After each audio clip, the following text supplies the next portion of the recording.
to cover up contacts with Russia, but no prosecutions for conspiring with Russia.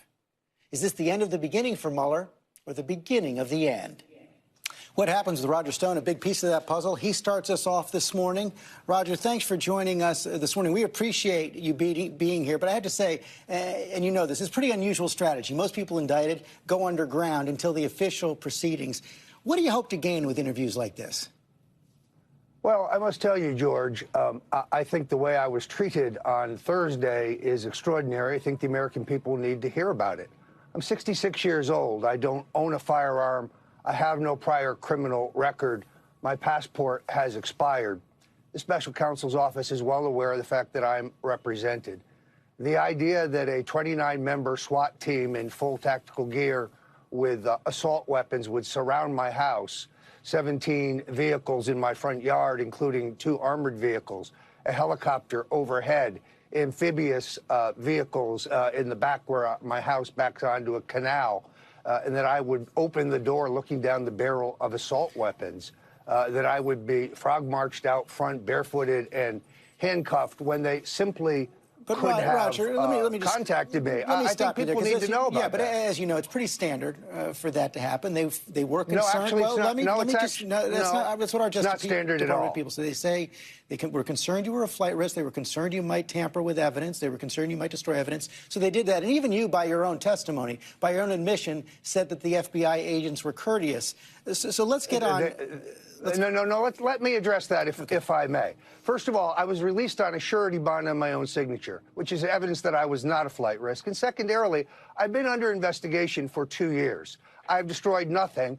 But if I were going to destroy evidence, wouldn't I have done it a long time ago? They could simply have called my lawyers, and I would have turned myself in. That's a question. This was an expensive show of force to try to depict me as public enemy number one, the OG. It's an attempt to poison the jury pool. These are Gestapo tactics. Let's get right to what may be the most explosive paragraph in the indictment, right there on page 4. Mueller and his team write, after the July 22nd, 2016 release of stolen DNC emails by Organization 1, that's WikiLeaks, a senior Trump campaign official was directed to contact Stone about any additional releases and what other damaging information Organization 1 had regarding the Clinton campaign. Stone thereafter told the Trump campaign about potential future releases of damaging material by Organization 1. Stone also corresponded with associates about contacting Organization 1 in order to obtain additional emails damaging to the Clinton campaign. You said you believe that senior official was Rick Gates, the deputy campaign chair? Yes, who I believe is seeking a reduction in his sentence. Later on, there's a reference to an exchange between Steve Bannon in which he asks me about a public event, Julian Assange's press event on October 7th, and I respond with 2 matters that have already been published by Politico and The Guardian, completely public information. One, that there are security concerns by Assange in the embassy in Ecuador, and secondarily, as Politico reported, that there would be weekly dumps of information every week for 10 weeks with all U.S.-related information, election-related information, released in the weeks before the election. So Rick Gates none of that proprietary or secret. So Rick Gates, though, did contact you about getting information? That is speculation on my part. In all honesty, I have no emails. Well, you would know if you spoke with him. I have no text message that reflects. I never spoke about this matter with Rick Gates. But I'm mindful of the special counsel's ability to induce people to say things that are not true, particularly people who are seeking a reduction in their sentence or people who have an axe to grind. I urge the president to fire Steve Bannon. That piece which I wrote for the Daily Caller showed up on Drudge, and therefore it had a major impact. I suspect that I'm not his favorite person. But notice I am not charged with conspiracy or with having advanced knowledge of the content. I said that at the top. Or the substance of the WikiLeaks disclosure. Do you know who directed Rick Gates to contact you? I don't know that anybody did. I guess we'll find out at trial. But to have Wolf Blitzer on CNN or Preet Bharara, a man accused of a federal judge of willfully leaking a grand jury testimony to the media, speculate that was Donald Trump. That is baseless, irresponsible speculation. Well, I never discussed this matter with candidate Trump or President Trump. As I told you previously, yeah, you said that to me, and that remains the case. Yeah, you said that to me in the past. You never discussed WikiLeaks or Julian Assange with President Trump. But have you ever had any conversations with the president during the campaign or since the campaign about Russia or the Mueller investigation? None whatsoever.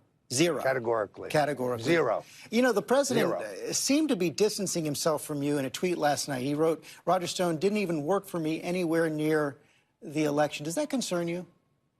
No, not really. I mean, when Sarah Sanders says this has nothing to do with the president, she is correct. I never discussed these matters with the president.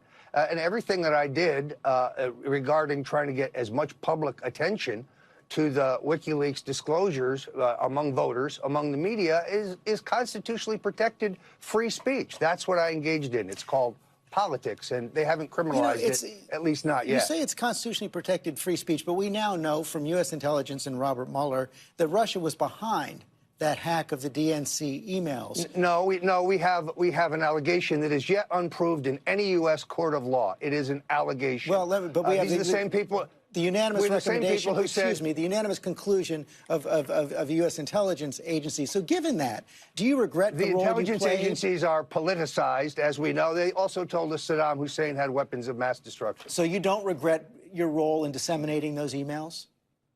I didn't disseminate any emails. That would be a mischaracterization of what I did. All I did was publicize the fact. I think that they were devastating, and the entire question of where they came from and how they were published is meant to distract from the content of those emails, which demonstrated the corruption and the dirty tricks of the Clinton campaign. Well, most people, I mean, you know, the U.S. intelligence agencies actually completely disagree. They say what was important here is that Russia was interfering in our election, and then by helping that cause, aren't you aiding and abetting an adversary of the United States? First of all, I challenge that characterization. It is unproven. It is a claim. I tried to do the same thing that Daniel Ellsberg did, for which the New York Times and the Washington Post called him a hero, although I never received any stolen or hacked material and handed it to anyone. All I did was take publicly available information and try to hype it to get it as much attention as possible, because I had a tip that the information was politically significant and that it would come in October. On Friday, you were arrested, but Mueller's team also and the FBI executed search warrants of your home in Florida and up in New York City as well. Do you have any idea what they were after, and are you worried about what they will find? No, not in the slightest. I am concerned that they took a number of privileged communications between me and my attorneys. But in all honesty, I have been under surveillance for 2 years. My email, my text messages, my phone calls have been fully reviewed. We know that because they've asked people who are associated with me about specific items before the grand jury. The New York Times reported on January 20th, 2017, that I was among 3 Trump aides under surveillance in 2016. We hope to learn more about that in Discovery. The Times will not retract that story. They still stand by it. I believe it to be true. And so there is nothing to find. I do have 1 million emails. They have been reported, many of them taken out of context in this indictment. But there is nothing to find. Again, I think it is designed to intimidate me, or perhaps seek personal information that it could be used to embarrass me, but has nothing to do with WikiLeaks, Russia, the 2016 campaign, or anything else. And just to be clear, have you destroyed or discarded any communications devices, wiped any hard drives clean since the campaign? Categorically not. My lawyers have been insistent on this. We very early had a request from both the Senate and the House. We have destroyed nothing whatsoever. You say you won't bear false witness against President Trump. Are you prepared to tell the truth about your dealings with him to the special counsel, your truth about your dealings with the campaign? Any chance you'll cooperate with special counsel Robert Mueller if he asks? You know, that's a question I'd have to determine after my attorneys have some discussion. If there's wrongdoing by other people in the campaign that I know about, which I know of none, but if there is, I would certainly testify honestly. I'd also testify honestly about any other matter, including any communications with the president. It's true that we spoke on the phone, but those communications are political in nature, they're benign, and there is certainly no conspiracy with Russia. The president's right. There is no Russian collusion. And he's never suggested to you in any way, shape, or form that he might offer you a pardon? Absolutely, positively not. I have never discussed a pardon. The only person that I had advocated a pardon for, as we've discussed previously, is a posthumous pardon for Marcus Garvey. And I have written the president as to why I think that should be done. Prosecutors have looked at this case, say you might need a pardon because they say it's a slam dunk case, including Chris Christie, who's coming up on the program later. You know, you denied having any documents or text messages discussing WikiLeaks or Assange, but the prosecutors in the indictment lay out several emails, dozens of text messages. You know, they're right. I did forget on some occasions that I had text messages and emails that are entirely exculpatory and prove that everything I said before the House Let me stop you right there. Intelligence Committee You say you forgot. On the day you testified, you didn't have any exchanges with Mr. Credico. You had 30 exchanges, 30 text exchanges with Randy Credico on the day you said you didn't remember it. Mr. Credico, a man who threatened to put a bullet in the head of one of Mueller's witnesses before the grand jury, but is not charged with witness tampering or intimidation, a man who lied to the grand jury about being my source regarding the significance of the WikiLeaks disclosures, a man who threatened me in writing to have a woman falsely accuse me of sexual assault. The text messages have nothing to do with anything else having to do with him. The text messages are the text messages. They're documents.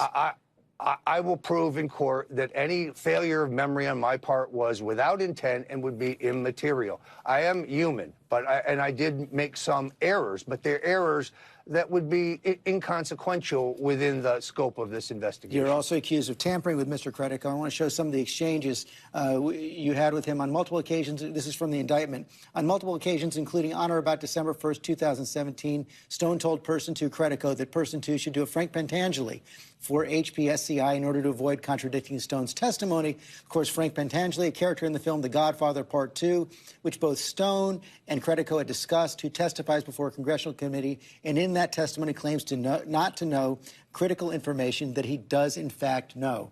So you were telling him not to tell the truth. No, not at all. If you saw the actual exchange. First of all, Mr. Credico is an impressionist. He does Humphrey Bogart. He does Jack Nicholson. He does Richard Nixon. He does Bill Clinton. The exchange we talked about is Roger Stone this, Roger Stone that.